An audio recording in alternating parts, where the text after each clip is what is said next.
Those reports. I would move on now, if I may, to item 5 on the agenda, which is the review of NHS Citizen and the Citizens' Assembly at the AGM. Just by way of introduction, to note that this has been an interesting programme of development where we have shared responsibility between non-executive members of the board and executive members of the board. And in a moment, I will invite Kieran to introduce the paper. He and Victor Adewale have taken a leadership role on this, along with Tim Kelsey and his colleagues. I'd also just like to note the recognition of Olivia Butterworth, who worked so hard on the programme that we had in September by the Health Services Journal as for her entrepreneurial activity. And also note, by the way, that Tim was recognised by the HSJ at the same time. This is highly innovative work. It is highly entrepreneurial, and it's something that the board is taking a close interest in. Victor has left us some comments, but Kieran, I'd be very pleased if you would introduce the paper. No, thank you. And just to remind you what the NHS citizen process, there are 3 levels. The first one is very broad engagement through social media, then seeing what people are worried about, what they're interested in, what they think the priorities are, taking that face-to-face engagement with multiple hundreds of people, debating those issues, and then bringing the priority ones up to us. And that was the set of workshops that we all participated in on the day of the AGM. I think we feel it was very successful, not without it 1 or 2 wrinkles, but worked really well.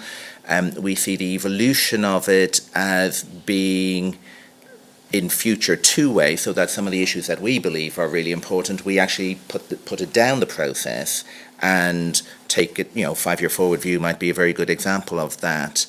And then we have this broad engagement, and then we see what the reaction out there in the world is. So I think we're very pleased with where it is.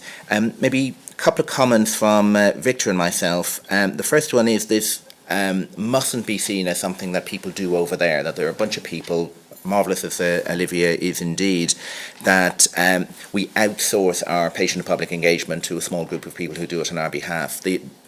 If one next step is making sure that we take issues and bring it to NHS Citizen, the other one is we make sure that we embed this type of approach and this idea of making sure we're always engaging with patients, public, patient organisations across the rest of how we do business. And Victor and myself still have this little bit of a worry that it's a thing that kind of we do over here with Olivia, rather than it's how NHS England does business. So we think it was very successful, subject to contradiction from around the table. And what we would like to suggest is that Victor chairs a bit of a task and finish group to see how we evolve this. Because if we look at where we were last year and this year, we've come a long way, but we've much further we'd like to take this. And Tim may want to comment. Yeah, well, I was just going to say, so one of the most important things about the Assembly meeting was that we collectively committed to action in light of what we heard from the community that worked with us. And that community was, as Kieran rather has said, was patients, carers, volunteers, from right across the country, young people, and so on. And we heard very clearly in 5 key areas that we needed to take action. So some of those actions are outlined in this document. And I've got to say, I think it's been I don't know what executive colleagues would say, but I think it's been quite a crystallising moment for colleagues around this table to think about what actually is the appropriate right response, definitive, measurable, and reportable in relation to kind of getting on with some of these really big, thorny issues that we know we need to deal with. So we've just talked about access to services, particularly in connection with hospital waiting times, but one of the big requests, challenges we had from the meetings was also to be more vigorous and focused on access in primary care services. So that's now something that will be a real focus of work between us and NHS Citizen over the next 6 months. And we've also had quite a bit of discussion about the parity of esteem as well. And again, we've got some, I think, really good, focused, measurable commitments to action in relation to development of roadmaps and so on. Geraldine Strathd's been fantastic, the National Clinical Director on that area in working up those proposals. So just to say that there are some actions which are described here which we absolutely must hold ourselves to account for delivering.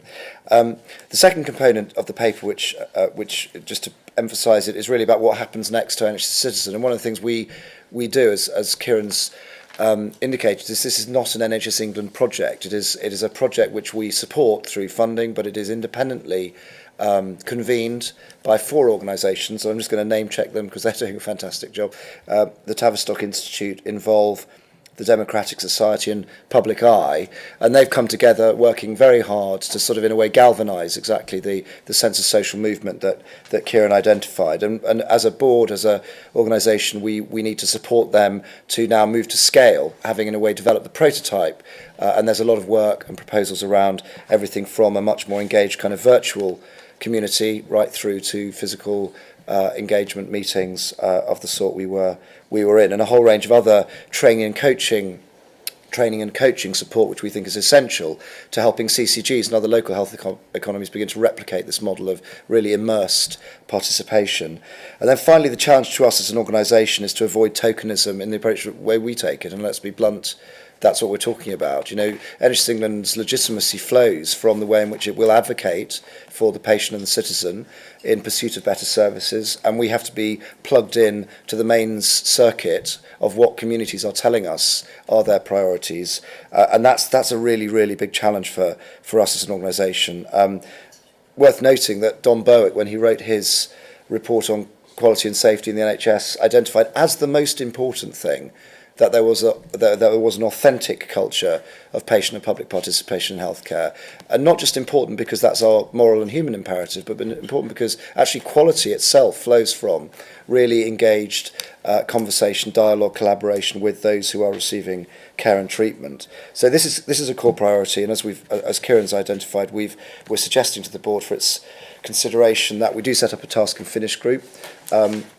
Which initially would aim to take some proposals about how we're going to embed these cultures in the way we operate across the organisation to the leadership forum of NHS England in January, and then to come back to the board for further discussion once we've had that feedback from that group of leaders in our organisation. Thank you, Tim. Simon. Well, I would strongly endorse what both Kieran and Tim have just said, and as we said in the 5-year forward view, the NHS cannot just be a care and repair service, it's also a social movement, and in order to bring about the kinds of change and to get it right, we're going to have to act in a quite different way.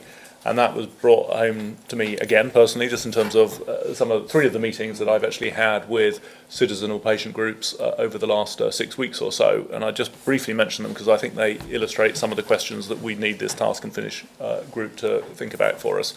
One was a follow-up meeting with a group of people with learning disabilities, and interestingly the principal pitch that they were making in this session was around employment opportunities, and some of that are things that the NHS can do as an employer of people with learning disabilities. Some of it goes much more broadly than that. So that, I think, challenges us to think beyond the normal way in which we would just be thinking about what do care services need to look like. Actually, it was a different set of asks where we have a responsibility and an opportunity as an employer and as a catalyser of local change, but it's kind of beyond our narrow remit, point 1. Point 2, with the Women's Institute, thinking about maternity services, we say in the forward view that we are going to kick off a review of maternity services, including smaller maternity units, making sure we get the views of women into that conversation in a very structured way, not just WI, National Childbirth Trust, various others as well. This can't just be a kind of technical review done by a group of experts in obstetric services if we're going to get the kind of proper legitimacy and the right answer there. And then the third would be a very great conversation I had with a group of young carers, not least because it was a no suits occasion, so I actually turned up kind of looking pretty much like I do on a weekend and prompting a couple of people in my office to say, God, he almost looks normal. And that was actually a very challenging conversation about really how the local NHS operates, as well as things we can do nationally. So drawing those 3 strands together, I think that what that tells us is that for this to really get bite, we've got to think of it not just as a national set of things, but also how does the NHS locally engage with this. Secondly, this can't just be a commissioning piece that NHS England or CTGs, it's also about providers, and sometimes some pretty powerful conversations into providers can change things very quickly without having to go through all sorts of planning and contractual loops.